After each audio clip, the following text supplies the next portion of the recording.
Hello children, welcome to your EVS video class. Children, in EVS we are doing chapter number 14, Animals Around Us. And as the name suggests, this chapter is related to animals, and so far we have discussed many types of animals from pet animal to amphibians. हमने सब कुछ के बारे में थोड़ा हमने पढ़ा. फिर मैंने आपको इंसेक्ट्स के बारे में बताया and started the topic birds के बारे में मैं आपको बता रही थी. हालांकि बर्ड्स के बारे में आपके कोर्स में बहुत ज़्यादा नहीं है, लेकिन क्योंकि एक बहुत इंटरेस्टिंग क्रीचर है बर्ड, तो मैंने सोचा कि आपको थोड़ा सा और इन्फॉर्मेशन दे दूं बर्ड से रिलेटेड, क्योंकि यही एक एनिमल है जो फ्लाई कर सकता है, फ्लाइंग एनिमल्स जिसको बोलते हैं. और we have variety of birds on our planet earth. हमारे प्लानट पर बर्ड्स की इतनी वैरायटी है कि उसके बारे में तो पढ़ना मतलब क्लास 2 में पढ़ना तो पॉसिबल नहीं, लेकिन हमें कुछ बेसिक जानकारी, कुछ बेसिक इन्फॉर्मेशन हम बर्ड के बारे में ज़रूर जानेंगे. इसलिए भी जानेंगे क्योंकि हमने इंग्लिश में एक चैप्टर पढ़ा है बर्ड वॉचिंग, उसमें भी कुछ इंटरेस्टिंग फैक्ट्स हमने जाने थे बर्ड्स के बारे में, तो थोड़ा सा और बर्ड्स के बारे में हम पढ़ेंगे. मैं आपको कुछ आपको फेदर्स के बारे में बता चुकी हूँ, उनके कैरेक्टरिस्टिक्स के बारे में बता चुकी हूँ. How do they fly, that also have explained. So in today's video we will talk about beaks of bird. उनकी चोंच के बारे में थोड़ा सा पढ़ेंगे, ठीक है.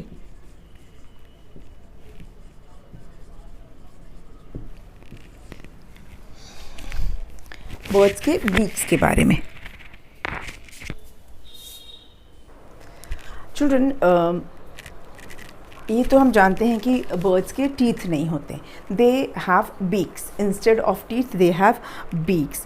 और ये जो बर्ड्स होते हैं, जिस तरह का ये खाना खाते हैं, the kind of food they eat, they have beaks according to the kind of food they eat. जैसा ये खाना खाते हैं उसी के अकॉर्डिंग इनके बीक होते हैं. मतलब जो बर्ड जिस टाइप का खाना खाती है उसके बीक भी उसी टाइप को सूट करने के लिए होते हैं. जैसे कि जो स्पैरो होती है, जिसे आप हिंदी में गौरैया बोलते हो, स्पैरो है या पिजन है, अगर आपने ध्यान से देखा होगा तो उनके जो बीक होते हैं वो कैसे होते हैं, शॉर्ट होते हैं और हार्ड होते हैं और पॉइंटेड होते हैं. स्पैरो एंड पिजन, ये बहुत कॉमन बर्ड हैं, आपको दिखते होंगे. तो इनके जो बीक होते हैं वो शॉर्ट होते हैं, हार्ड होते हैं और पॉइंटेड बीक होता है. शॉर्ट, हार्ड और पॉइंटेड बीक होता है. इससे क्या होता है कि ये लोग ना ग्रेन्स खाते हैं, ये लोग सीड खाते हैं. ये बर्ड्स ग्रेन्स खाते हैं, दाने, अनाज के दाने खाते हैं, बीज खाते हैं. और क्या खाते हैं ये लोग, जो नट्स होते हैं ना, वो खाते हैं. तो इनको क्या करें, उसको क्रैक करने की ज़रूरत पड़ती है, तोड़ना फोड़ना पड़ता है ना. ग्रेन को थोड़ा फोड़ेंगे तो ग्रेन, सीड और नट्स को क्रैक करके खाते हैं. तो इसलिए इनके जो बीक होते हैं वो छोटे साइज़ के लेकिन हार्ड और पॉइंटेड होते हैं, ताकि वो उसे तोड़ सकें या उसको पिक कर सकते हैं. उस दाने को, छोटा दाना होता है ना, सीड छोटा होता है, ग्रेन छोटा होता है, तो उसको पिक भी तो करना है, उठाना भी तो है. तो पॉइंटेड चोंच होती है, उससे उठा लेते हैं. और हार्ड होता है, पॉइंटेड होता है, तो उसे क्रैक भी कर लेते हैं, ठीक. देन जो फ्लैश ईटिंग एनिमल्स बर्ड्स होते हैं, सॉरी नॉट एनिमल्स, बर्ड्स, जो बर्ड्स फ्लैश खाती हैं, मांस खाते हैं, उनका बीक कैसा होता है. उनका बीक होता है शार्प होगा और ऐसे मुड़ा हुआ, जैसा हुक जैसे बोलते हैं ना, किसी चीज़ का हुक होता है ना, वैसा. तो उनके टीथ होंगे शार्प, उनके टीथ होंगे हुक, ताकि वो मांस को, फ्लैश को फाड़ सकें. ऐसे मुड़ा रहेगा ना, तो ऐसे उसको कट कर सकें, चीर सकें. तो उनके टीथ इसलिए शार्प होते हैं, चाकू की तरह शार्प और हुक्ड होते हैं, ताकि वो फ्लैश को टीयर कर सके, ठीक. देन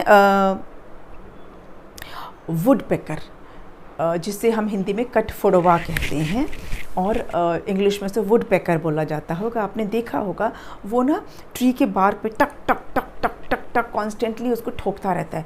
वो क्या करता है, उसमें होल बनाता है, वही उसका घर होता है. तो उसके लिए उसको कैसा टीथ चाहिए और उसको बीक कैसा चाहिए, एकदम स्ट्रॉन्ग होना चाहिए, लंबा होना चाहिए, है ना. तो उसको चेशल शेप्ड जिसको बोलते हैं, छेनी हथौड़ी जैसा होता है ना, वैसा उसको चेशल शेप्ड उसका बीक होता है। और जो पैरट होता है, पैरट तो बहुत कॉमन बर्ड है, कुछ लोग अपने घर में भी रखते हैं, उसको पाल के रखते हैं, केज में रखते हैं।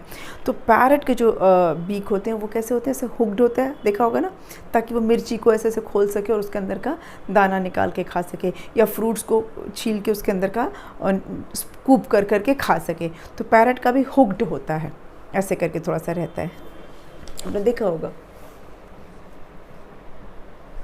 समथिंग लाइक दिस, है ना। पैरट हम जब बनाते हैं तो कैसे बनाते हैं, ऐसा होता है ना उसका, ताकि वो उसको ऐसे उसकी आँख हो गई है, तो ये इससे वो क्या करता है, उसको कट कर लेता है और आराम से उसके अंदर का सीड निकाल कर वो खा लेता है।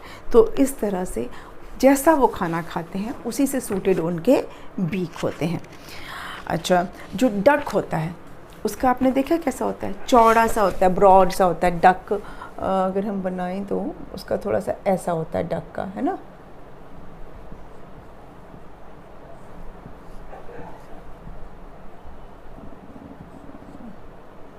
इस तरह का होता है, उसका ब्रॉड होता है।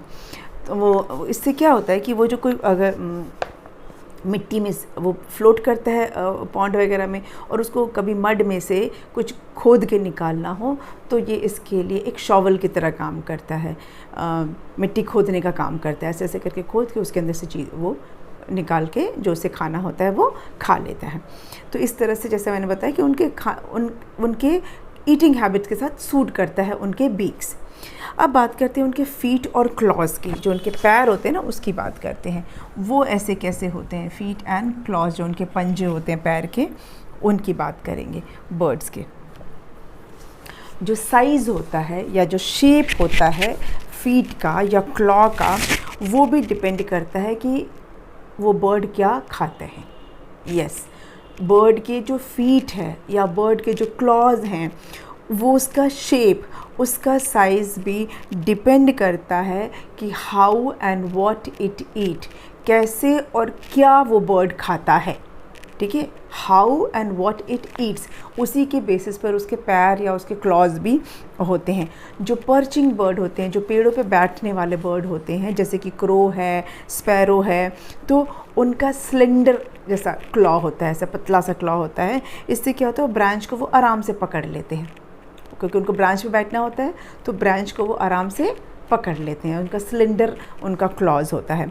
जो स्क्रैचिंग बर्ड्स होते हैं, जैसे कि हेन है, जैसे कि पीकॉक है, उनके स्ट्रॉन्ग लेग होते हैं, वो स्क्रैच करते हैं, ज़मीन को खुरचते हैं, तो उनके स्क्रैचिंग लेग होते हैं। हेन और peacock have scratching legs. Then जो स्विमिंग बर्ड्स होती हैं, जो बर्ड्स स्विम करती हैं, जैसे कि डक है, उनके कैसे पैर होते हैं, वेब्ड फीट होता है।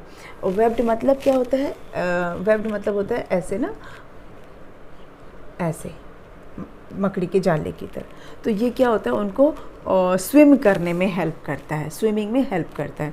तो जो बर्ड पानी में स्विम करते हैं उनके वेब्ड फीट होंगे। जो ज़मीन को स्क्रैच करते हैं उनके स्ट्रॉन्ग लेग होते हैं। जो पेड़ को पकड़ना है, जिन बर्ड्स को पेड़ की ब्रांच को पकड़ना है, ट्री की ब्रांच को पकड़ना है, उनके सिलेंडर से पतले पतले पैर होते हैं। वो आराम से उसको क्लॉज को आराम से के थ्रू वो आराम से ब्रांच को पकड़ के बैठते हैं और गिरते नहीं हैं। ठीक, अब बात करते हैं नेस्टलिंग की, उनके नेस्टलिंग हैबिट की। नेस्टलिंग हैबिट मतलब घोंसला बनाने का जो उनका जो हैबिट होता है। बर्ड्स जो है वो नेस्ट क्यों बनाती हैं? ऑफ कोर्स हम घर बनाते हैं रहने के लिए, बर्ड्स नेस्ट बनाते हैं एग देने के। जब उन्हें अंडे देने होते हैं तो वो अपना नेस्ट बनाती हैं, क्योंकि वो अंडे देंगी, फिर अंडे को वार्म करेंगी, उसके ऊपर बैठेंगी, उसके बाद वो हैच होगा, फिर उसमें से बेबी निकलेगा। तो बेबी को रखना होगा ना कुछ दिन, जब तक बेबी उड़ नहीं सकता तब तक वो अपने नेस्ट में रहेगा। तो इसके लिए उन्हें नेस्ट की ज़रूरत पड़ती है। और उनका एग को प्रोटेक्ट भी करना है एनिमीज़ से, बच्चे को भी प्रोटेक्ट करना है, इसके लिए भी उनको नेस्ट की ज़रूरत है। तो ये बर्ड्स नेस्ट बनाते हैं to lay eggs and to protect their babies from enemies. और एक बार बेबी उड़ना सीख जाता है तो फिर उनको नेस्ट की ज़रूरत नहीं पड़ती है। मैक्सिमम जो बर्ड्स हैं वो अपना नेस्ट बनाते हैं ट्री के ऊपर। ज़्यादातर जो बर्ड्स हैं वो अपना नेस्ट बनाते हैं ट्री पर, लेकिन कुछ एक बर्ड्स हैं जो ग्राउंड पे भी नेस्ट बनाते हैं, किसी बुश के पीछे, किसी झाड़ी के पीछे उसमें बना देंगे। कुछ होते हैं किसी नदी के किनारे घास में बना देते हैं नेस्ट। कुछ होते हैं जो नदी के बीच में अगर कोई ऐसा स्टोन वगैरह हो वहाँ पे बना देते हैं। यस, ज़रूरी नहीं है कि सारे बर्ड्स अपना नेस्ट ट्री के ऊपर ही बनाएं। कुछ होते हैं जो घरों में भी बना लेते हैं। हमारे घर में अगर कोई जगह है कोने वोने, वहाँ पे भी बना लेते हैं। आपने देखा होगा विंडो सिल के ऊपर, या कोई वेंटिलेटर जो होता है ना घर में, वहाँ पे बना लेते हैं। स्पेशली जो कबूतर होते हैं, पिजन्स होते हैं, वो तो ट्री पे नहीं बनाते हैं, वो किसी खुले, वो कोई अगर खाली मकान पड़ा हुआ है, खाली रूम पड़ा हुआ है, तो उसके किसी कोने में जाकर वो बना लेते हैं, अगर उनको जगह मिलती है तो। वेंटिलेटर के पास या कुछ ऐसा ना शेल्फ जैसा मिल जाएगा, विंडो सिल के पास बना लेते हैं। तो ज़रूरी नहीं है कि बर्ड्स जो है वो अपना नेस्ट ट्री पर ही बनाएं। बुश में, ग्राउंड पे बनाते हैं, behind the Bush, near the river, in the grass, in a room, in a anti कोई बिल्डिंग है, खाली बिल्डिंग है, उसमें बना लेते हैं। अपना नेस्ट बनाने के लिए वो बहुत तरह की चीज़ें यूज़ करती हैं, मतलब वैरायटी, बहुत मतलब वैरायटी ऑफ थिंग्स। ज़रूरी नहीं कि एक बर्ड, मतलब सारी बर्ड एक ही तरह की चीज़ से अपना नेस्ट बनाए। Different birds different materials use करते हैं फॉर मेकिंग देयर नेस्ट। अपना नेस्ट बनाने के लिए अलग अलग मटेरियल यूज़ कर सकते हैं। कुछ घास यूज़ करते हैं, कुछ बर्ड्स हैं जो ग्रास यूज़ करते हैं, कुछ हैं जो थ्रेड्स यूज़ करते हैं, कुछ हैं जो ट्विग्स यूज़ करते हैं, कुछ लीव्स को यूज़ करते हैं, कुछ वेस्ट कॉटन या कुछ ऐसा उनको मिल जाता है वूल, उसको यूज़ कर लेते हैं। तो they use different materials to make their nest. और उनके नेस्ट का शेप साइज़ भी अलग होता है। ये नहीं है कि सबका नेस्ट एक जैसा है, कटोरे जैसा। हम जनरली नेस्ट कैसा बनाते हैं, ऐसे कटोरे जैसा बना देते हैं, है ना, ऐसे करके बना देते हैं। पर ऐसा ज़रूरी नहीं है कि सभी बर्ड का नेस्ट इसी शेप में हो। किसी का ऐसे लंबा होता है, किसी का ऐसे हॉलो होता है, किसी का ऐसे बड़े प्लेट के जैसा होता है, किसी का बहुत शैबी सा होता है, किसी का बहुत सुंदर होता है। तो कोई जो है वो किसी ट्री के ट्रंक में ही हॉलो करके अपना नेस्ट बना लेता है। तो जो उनके नेस्ट का शेप और साइज़ है वो भी अलग अलग होता है। ड्राई लीव्स, ग्रास, कॉटन, वूल, कुछ भी ये सब material they use and they make their nest. जैसे मैंने बताया कि कुछ बर्ड्स हैं जो बहुत सुंदर नेस्ट बनाते हैं। जैसे आपने टेलर बर्ड का मैंने आपको इंग्लिश में बताया था, they literally stitch there nest. अपने नेस्ट को वो स्टिच करते हैं, लीव्स को स्टिच करके बनाती हैं, ठीक है। जो बुलबुल बर्ड है वो ना बुशेस में बनाती है, ज़्यादा झाड़ियों में बनाती है अपना नेस्ट। फिर वुड पेकर जैसे मैंने बताया वो ट्री के ट्रंक में बनाते हैं अपना नेस्ट। जो एक बर्ड है जिसको बोलते हैं कुक्कू बर्ड, वो जो है ना अपना नेस्ट बनाती ही नहीं है। और तो फिर वो एग कैसे ले करेगी? वो दूसरे बर्ड के नेस्ट में जाकर अपने अंडे दे देती है। किसके? क्रो के। क्रो अपना नेस्ट बनाते हैं ना, तो क्रो के नेस्ट में जाके वो अपने अंडे दे देती है कुक्कू बर्ड। दोनों काले होते हैं। कुक्कू बर्ड है वो भी ब्लैक कलर की होती है और क्रो भी ब्लैक कलर का होता है। तो क्या होता है कि कुक्कू बर्ड लेज़ी बर्ड है, वो अपना नेस्ट नहीं बनाती है, वो क्रो के घोंसले में जाकर अपने अंडे दे देती है और उड़ जाती है। बेचारे जो क्रो है वो उसके एग की रखवाली करती है, उसको वार्म करती है। उसको पता नहीं रहता कि ये मेरा एग नहीं है, उसके एग में ही वो मिक्स हो जाते हैं ना, क्रो के एग में ही वो मिक्स हो जाते हैं कुक्कू बर्ड के एग। और उसमें से जब बच्चे निकलते हैं तो वो भी ब्लैक कलर के निकलते हैं, क्योंकि क्रो के बच्चे भी ब्लैक, कुक्कू बर्ड के भी बच्चे ब्लैक, दोनों ब्लैक होते हैं। तो क्रो को पता नहीं चलता है, और जब वो थोड़े बड़े होते हैं तब पता चलता है अच्छा ये तो क्रो है, ये तो कुक्कू है। तो चालाकी करती है, शी इज़ वेरी क्लेवर। खुद तो मेहनत करती नहीं, अपना नेस्ट बनाती नहीं, और क्रो के नेस्ट में जाके अपने अंडे दे के आ जाती है। अच्छा, जो पेंगुइन होते हैं वो क्या करते हैं, वो ग्राउंड पे बनाते हैं अपने नेस्ट, स्टोन्स वगैरह के बीच में और रॉक्स के बीच में, तो उसको किसी ट्री की ज़रूरत नहीं है। लेकिन मैक्सिमम जो बर्ड्स हैं वो नेस्ट बनाते हैं। पैरट है वो ट्री अपना जो है पर ही अपना नेस्ट बनाते हैं। मैक्सिमम बर्ड्स अपना नेस्ट ट्री पे बनाते हैं। तो ये हो गया उनके नेस्ट के बारे में। बर्ड्स के बारे में मैंने आपको काफ़ी कुछ इन्फॉर्मेशन दे दिया है ना। आपकी बुक के कंपैरिजन में आपको बहुत सारी चीज़ें मैंने आपको बता दी बर्ड्स के बारे में। अब हमारा बचा है एक एक्वाटिक एनिमल्स, पानी में रहने वाले एनिमल्स। अब सोचो कि पानी में एक्वाटिक एनिमल्स मतलब फ़िश? नो, सिर्फ मछली ही नहीं रहती है पानी में, और भी बहुत सारे एनिमल्स रहते हैं पानी में जो कि फ़िश नहीं है ना। जो एनिमल्स पानी में रहते हैं उन्हें हम कहते हैं एक्वाटिक एनिमल्स या वाटर एनिमल्स। और सिर्फ फ़िश इस कैटेगरी में नहीं आएंगे। वेल है, well is not a fish, mammal है। डॉल्फिन है, dolphin is also not a fish, mammal है। उसके अलावा सी हॉर्स है, ऑक्टोपस है और सील है। ऐसे बहुत सारे एनिमल्स हैं जो पानी में रहते हैं, और पानी में रहने वाले एनिमल्स को हम कहते हैं एक्वाटिक एनिमल्स। पूरा एक एक्वाटिक वर्ल्ड होता है, वहाँ पे इतनी वैरायटी के आपको एनिमल्स मिलेंगे जिनके बारे में अभी हम आपके बहुत अभी छोटी क्लास में हो उतना नहीं पढ़ सकते। तो सिर्फ आपको मैं ये बता रही हूँ कि पानी में रहने वाले जो एनिमल्स होते हैं उनको हम एक्वाटिक एनिमल्स बोलते हैं, और वो सिर्फ फ़िश नहीं होते हैं, जैसे मैंने आपको बताया कि टर्टल्स भी रहते हैं वैसे तो, पर वो एम्फीबियंस हैं। सिर्फ पानी में रहने वाले में फ़िश हैं, ऑक्टोपस है, सील है, शार्क जो है वो तो वेराइटी, देन वेल है, और भी बहुत सारे एनिमल्स हैं जो पानी में रहते हैं। ठीक है, तो ये आपके एक्वाटिक एनिमल्स हो गए।